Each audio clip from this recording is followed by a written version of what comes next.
Assalamualaikum warahmatullahi wabarakatuh. Waalaikumsalam warahmatullahi wabarakatuh. Gimana kabar ibu-ibu, bapak sehat? Alhamdulillahirabbil alamin. Wassalatu wassalamu ala asyrafil anbiya'i wal mursalin wa ala alihi wa ashabihi wa man tabi'ahum bi ihsanin ila yaumiddin. Asyhadu an la ilaha illallah wa asyhadu anna Muhammadan abduhu wa rasuluh sallallahu alaihi wasallam la nabiyya ba'da amma ba'du. Puji syukur kepada Allah yang senantiasa melimpahkan rahmat dan karunia kepada kita semua. Karena dengan limpahan rahmat Allah pada pagi yang cerah ini, Allah pertemukan kita di Bahrul Ulum ini dalam rangka melaksanakan ritual keberagaman kita sebagai seorang muslim adalah melaksanakan fardu subuh secara berjamaah. Salawat dan salam kepada baginda Rasul Muhammad sallallahu alaihi wasallam. Rasul sebagai uswah dan qudwah dalam kehidupan kita ini. Yang kita hormati pengurus Masjid Bahrul Ulum beserta jajarannya, yang kita hormati bapak-bapak, para ulama, para alim ulama, para tokoh adat, para pemuka masyarakat, ibu-ibu yang hadir pada pagi yang berbahagia ini. Bahrul Ulum, bahar artinya laut, sementara ulum adalah orang-orang yang berilmu. Berarti kalau pergi ke sini ceramah, ingin saya ceramah sia-sia di sini Pak. Karena di sini lautan ilmu di sini Pak. Sama lah ibaratnya membuang garam ke laut. Jadi tak pantas rasanya kalau pergi berceramah ke sini. Tetapi karena amanah harus ditunaikan, walau dalam keadaan apapun, amanah tetap kita jaga. Maka disitulah agaknya yang hadir pada pagi yang berbahagia ini insya Allah dimuliakan oleh Allah hendaknya, amin. Ya Rabbal alamin. Bapak Ibu, bicara tentang Allah muliakan, bahasan kita pagi ini adalah orang yang mulia. Allah berfirman, inna akramakum indallahi atqakum. Sesungguhnya orang yang paling mulia di sisi Allah itu adalah orang yang bertakwa.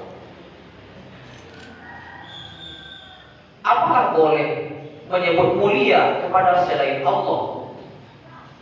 Boleh. Maka para ustaz, para dai, para kiai, di waktu dia menyampaikan tausiahnya, sering dipanggil orang al-mukarram. Nah, itu buktinya boleh. Al-mukarram itu yang kita muliakan. Lalu bicara tentang mulia, Allah berikan kemuliaan itu kepada waktu. Allah berikan kemuliaan kepada tempat, dan Allah berikan kemuliaan itu kepada seseorang. Allah berikan kemuliaan itu kepada waktu ini. Waktu Ramadan adalah bulan yang mulia, dan bulan yang mulia itu diisi oleh orang-orang yang mulia. Sementara waktu, tempat, Allah berikan kemuliaan kepada tempat. Mana buktinya? Makkah al-Mukarramah, Madinatul al-Munawwarah. Maka orang pergi haji dan umrah itu ke Makkah dan ya. Kalau ada orang misalnya pergi haji kepada Yaman, itu nggak sama. Allah berikan kemuliaan kepada tempat. Allah berikan kemuliaan kepada seseorang. Apa kata Allah tadi? Inna akramakum indallahi atqakum. Orang itu mulia dilihat dari segi ketakwaan.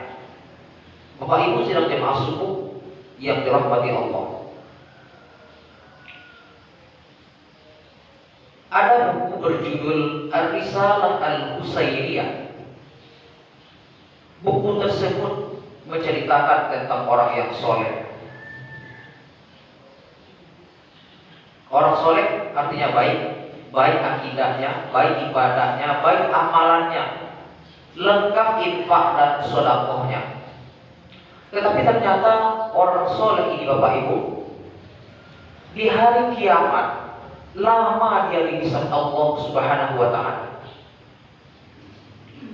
Sampai pada kata lama lisan Allah dalam buku itu, saya terdiam dan sempat berpikir tentang diri saya. Apalah agaknya membuat orang soleh ini lama lisan Allah di yaumil qiyamah.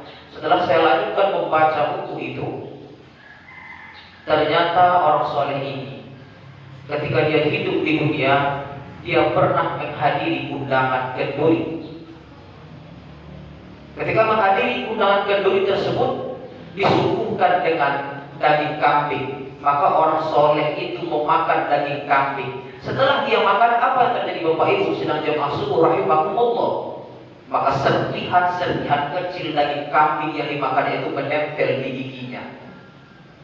Lalu karena gelisah, resah karena daging yang menempel di giginya itu, maka orang soleh itu memutuskan pulang ke rumahnya. Tidak sampai di rumah Bapak Ibu, belum sampai di rumah, masih di pertengahan perjalanan, masih tidak tahan. Sudah tidak tahan ya karena daging yang mengganggu di giginya. Maka di pertengahan perjalanan orang soleh ini melihatlah satu batang pokok kayu di depan rumah orang. Lalu kemudian saking mengganggunya daging yang menempel di giginya itu, diputuskan oleh orang soleh ini mengambil satu ranting kecil lalu dicongkelkan ke giginya. Lalu kemudian lepaslah daging itu dan pulanglah orang soleh ini sampai ke rumah tanpa beban. Ternyata karena ranting kecil yang tanpa ada izin dari orang lain membuat dia lama dihisab Allah di yaumil qiyamah. Saya tidak sempat memikirkan orang lain.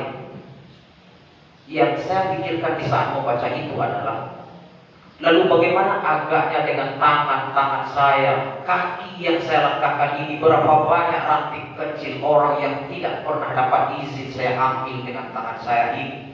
Lalu kalau hanya satu ranting kecil membuat kita lama di hisab Allah, lalu kemudian bagaimana dengan orang yang pernah kita sakiti?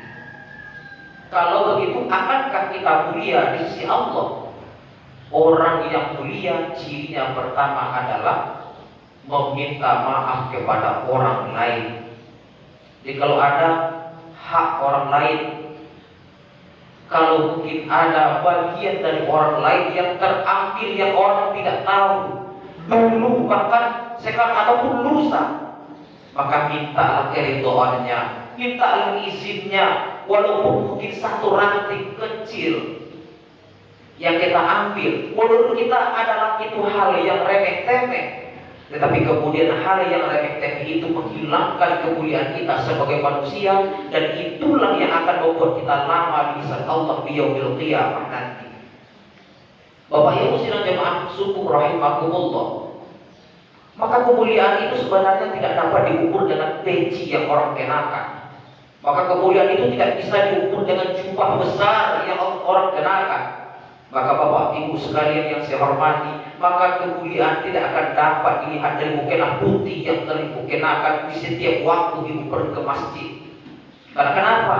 Kadang mukena putih yang ibu kenakan waktu pergi ke masjid, tapi sampai di masjid tidak lagi sempat mengingat Allah. Yang sempat di masjid adalah mengucilkan orang lain, menyebut aib orang lain. Apakah kemuliaan itu ciri atau tandanya sebuah mukena? Bukan. Tapi kemuliaan adalah ditandai dengan ketakwaan seseorang. Maka bila bisa orang memperbaiki bicaranya, maka orang akan mulia dengan cara berbicara. Betapa banyak orang mulia dengan kaidah bahasa-bahasa yang lembut, menyentuh perasaan orang sehingga mereka disegani orang. Tetapi betapa banyak orang yang memiliki harta, orang pun tunduk dan patuh kepadanya. Dia bisa dimuliakan orang karena hartanya, dan orang bisa dimuliakan orang karena jabatannya.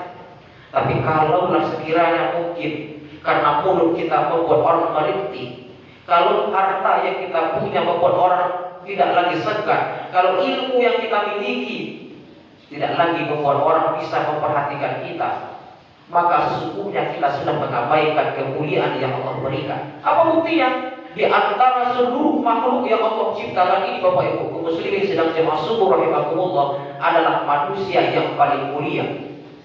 Kekuatan yang kedua, Quran surah kedua ayat ke-30, inni ja'ilun fil ardi khalifah.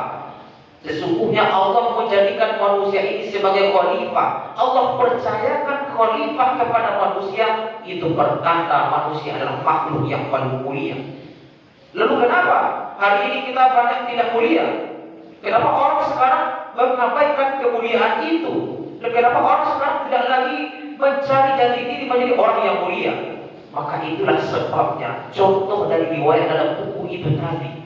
Orang sekarang menganggap hal yang kecil itu remeh-temeh tanpa ada makna dan arti. Sementara hal yang kecil itu menghilangkan kemuliaan, dan karena hal yang kecil itulah yang membuat kita lama di sisi Allah Subhanahu wa taala.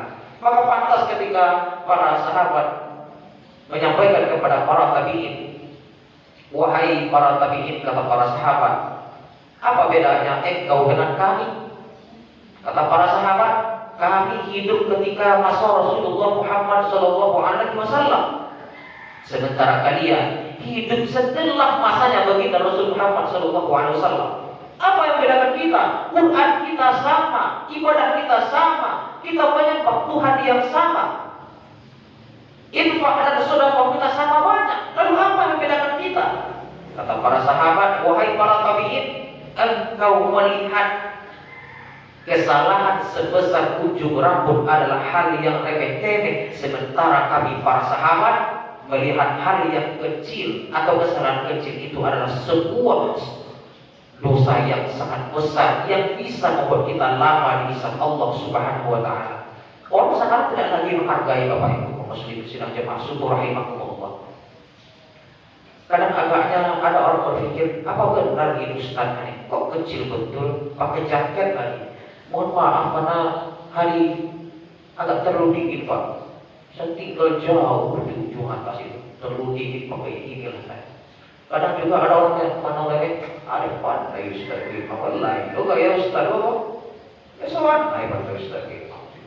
Orang sekarang sudah menganggap hal yang kecil itu remeh-temeh. Padahal sesungguhnya kita tertipu dengan yang kita lihat.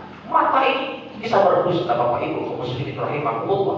Apa buktinya? Kita di rumah punya kaca. Ketika kita berkaca, apakah mata yang melihat ini melihat kaca adalah jujur? Tidak. Apa buktinya? Kan telinga kanan ada di telinga kanan.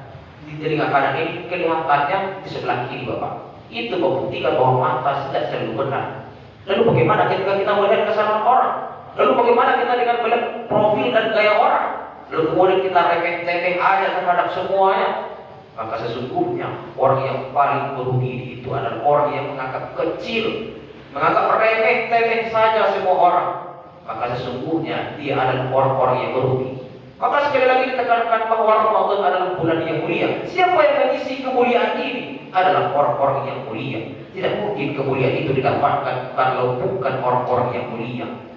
Pertanyaannya adalah, sudahkah kita pernah berkeinginan menjadi orang yang mulia? Orang sekarang tidak lagi gampang meminta maaf Bapak Ibu. Dulu beberapa puluhan tahun yang silam itu, orang dulu di Minangkabau ini bila melihat satu titik saja penuh makna dan arti. Karena orang mengerti betul arti kepedulian dan arti kemuliaan. Tapi hari ini orang tidak lagi menghargai tamu. Orang sekarang tidak lagi menghargai orang yang lebih besar.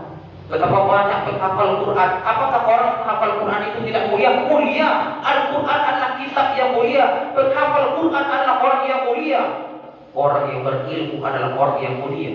Tetapi kenapa oknum yang punya ilmu, oknum yang menghafal Quran tidak bisa menampakkan kemuliaan itu? Betapa banyak kerabat mewafat menghafal Quran hari ini, tapi ketika dia lewat di depan orang tuanya tidak pernah menundukkan kepalanya, bertanya dia hormat kepada orang lain. Orang orientasi, orang sekarang materialistis. Orang isi otaknya bahwa dia katakan dengan ilmu yang dimilikinya dia adalah hebat. Sementara tidak, bahwa sesungguhnya memuliakan orang itu adalah hal yang utama. Apa kata Umar bin Khattab radhiyallahu anhu? Al-adabu fawqa al-ilm. Adab itu lebih tinggi daripada ilmu. Lalu pertanyaannya sekarang adalah, apakah masih ada hal-hal semacam itu? Ada. Cuma sudah pupus dan rapuh. Tidak lagi menghargai. Orang hanya melihat dari casingnya saja. Maka oleh karenanya Bapak Ibu muslimin, agar menjadi orang yang mulia, maka tebarkanlah maaf. Yang kedua, the power of silaturahim. Ingin menjadi kita mulia, maka bangunlah jembatan silaturahim. Maka semakin banyak orang memperbaiki dirinya, maka semakin banyak orang menyampaikan nasihat-nasihat kepada saudara-saudaranya, semakin tinggi tingkat kepedulian, maka sesungguhnya kemuliaan itu akan kita dapatkan. In tansurullah yansurkum. Jika kamu menolong agama Allah, kamu pasti akan ditolong. Maka ibadah itu secara horizontal dan vertikal saja Bapak Ibu kaum muslimin yang rahimakumullah. Apa itu? Hablum minallah wa hablum minan nas. Apa pelajaran dari cerita di buku tadi Bapak Ibu kaum muslimin yang saya hormati? Apakah kesalahan yang kita lakukan kepada orang lain bisa dituntaskan dengan baca Quran? Tidak Bapak Ibu. Dengan banyaknya puasa ibu, dengan banyak infak dan sedekahnya ibu, lalu kemudian ketika tersakiti saudara ibu, lalu dia tidak pernah memberikan maaf, apakah tuntas dengan sholat? Tidak Bapak Ibu. Hablum minallah wa hablum minan nas. Hubungan dengan Allah ini hari ini menghadiri majelis taklim, menuntut ilmu, itu dengan Allah. Tetapi dengan manusia meminta maaf. Dan ciri daripada orang yang bertakwa adalah orang yang mau memaafkan. Kenyataannya Bapak Ibu kaum muslimin yang dirahmati oleh Allah Subhanahu wa taala, orang yang mampu memaafkan, dia akan mulia di mata manusia. Coba lihat dalam kehidupan sehari-hari. Ada orang yang keras, maka dari mereka lah kita belajar menjadi orang-orang yang lemah lembut. Ketika ada orang yang cuek, maka dari mereka lah kita belajar menjadi orang-orang yang peduli. Tetapi ada orang yang enggan, diam seribu bahasa tanpa makna dan arti, lalu kemudian cuek dengan lingkungannya, maka dia mengajarkan kita bahwa kita harus perhatian kepada orang lain. Maka ketika kemudian kita sudah berangsur memperbaiki diri, menjadi orang yang peduli, maka kemuliaan itu sesungguhnya sudah kita tanamkan untuk diri kita. Hari ini orang tidak lagi peduli. Orang tidak lagi peduli sekarang. Karena pada katakan demikian, pesantren Ramadan itu hadir adalah untuk memperbaiki karakter. Tetapi apakah karakter sekarang sudah terperbaiki karena program pesantren? Tidak. Sudah berapa tahun pesantren Ramadan ada? Dan bahkan hari ini Bapak Ibu kaum muslimin rahimakumullah, kalau dulu Pak tahun 2011 balik lebih kurang kalau tidak salah, karena saya tahu bahkan kan ada kegiatan di masjid atau rumah ibadah. Materi pesantrennya itu dekat kepada Sumpang Dua Balik, Sumpang Macalir, Sumpang Duduk, Sumpang Pekurenan dan macam-macam. Tapi hari ini Bapak Ibu kaum muslimin, materinya itu diperdalam, diperkecil lagi oleh pemerintah kita. Karena kenapa? Karena sudah sakit tipisnya nilai kepedulian ini. Apa sekarang? Raso jumpa reso. Orang kalau tidak memiliki raso jumpa reso Bapak Ibu kaum muslimin, tidak akan pernah kemuliaan itu didapatkan. Orang Minang awak menyampai Bapak Ibu kaum muslimin rahimakumullah. Kok kayolah Surah. kok bangga-banggalah surang.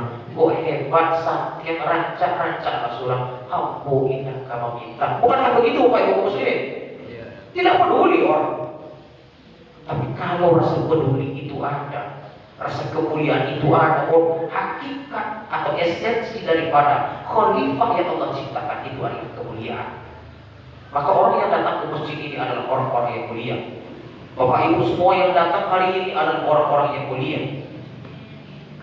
Maka anak-anak kecil yang datang hari ini itu bertanda orang tuanya mulia.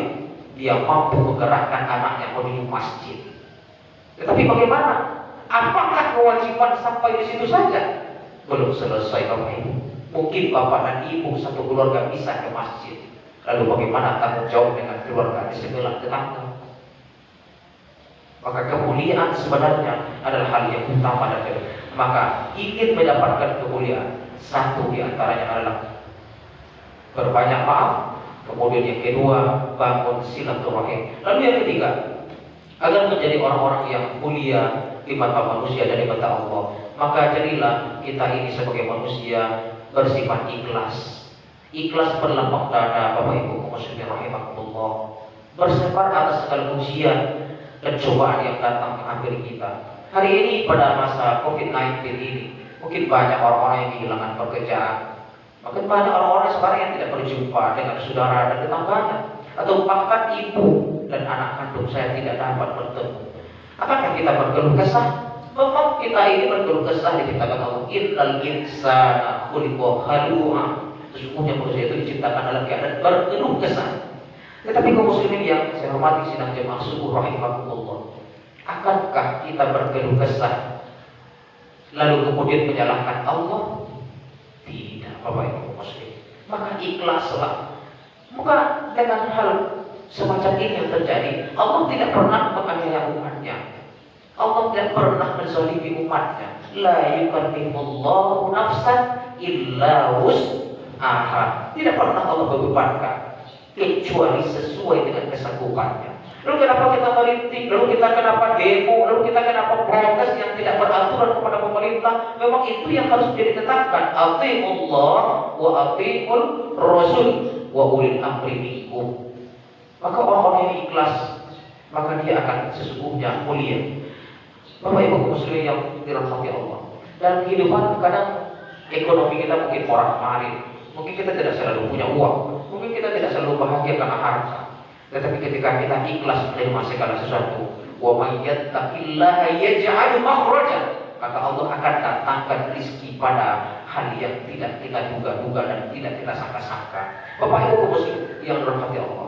Kalau ada kita uang 200 juta misalnya, Bapak Ibu muslim rahimakumullah, sementara tetangga kita tidak pernah mendapatkan uang 200 juta. Kita 200 juta mungkin bangga karena materi, tapi tetangga sebelah mereka tidak punya uang sebanyak itu. Tapi mereka sehat, tapi mereka bahagia, tapi sekolah anaknya lancar, anaknya juara, anaknya maju, anaknya sukses. Lalu apa ukuran kemuliaan orang itu sebenarnya? Maka kemuliaan dapat diukur dari cara keikhlasan orang. Ketika kita berteman, Bapak Ibu muslimin rahimakumullah, kita pernah bertanya kepada teman, seberapa banyak teman dan saudara kita yang pernah ikhlas berhadapan dengan kita. Lalu di saat kita bertanya kepada orang tentang persoalan apapun, apakah semua orang itu akan jujur dan ikhlas menghadapi kita?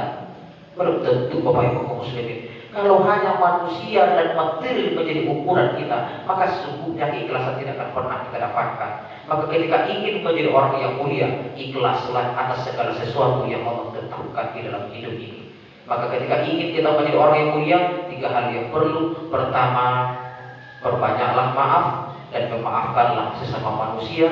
Kemudian yang kedua, ketika kita ingin menjadi orang yang mulia di mata Allah dan di mata manusia, kita harus apa tadi yang kedua Ibu? Yang ketiga adalah menjadilah orang-orang yang ikhlas. Orang-orang yang ikhlas adalah orang-orang yang bersabar dalam hidupnya. Wa basyyiris shabirin, dan berikanlah kabar gembira kepada orang-orang yang bersabar, kata Allah. Kalau Allah menyuruhkan lagi kabar gembira kepada orang, kira-kira bahwa Pak manusia adalah termasuk orang-orang yang mulia. Perumpamaan kecil Bapak Ibu muslim yang berbahagia. Kalau ada atasan lalu percaya kepada bawahan, satu saja percaya, itu pertanda bahwa atasan sedang membuahkan sebuah kepercayaan kepada bawahan yang dipercayainya itu. Bahwa di mata atasan adalah bawahan yang dipercaya itu adalah orang yang mulia, yang dapat dipercaya. Lalu bagaimana agaknya ketika Allah yang memberikan kepercayaan itu kepada kita? Maka dengan apa kepercayaan Allah dapat kita raih? Maka dengan keikhlasan. Demikian yang dapat saya sampaikan. Mohon maaf atas segala kekurangan. Terima kasih atas segala perhatian. Billahi taufiq wal hidayah. Wassalamualaikum warahmatullahi wabarakatuh. Waalaikumsalam.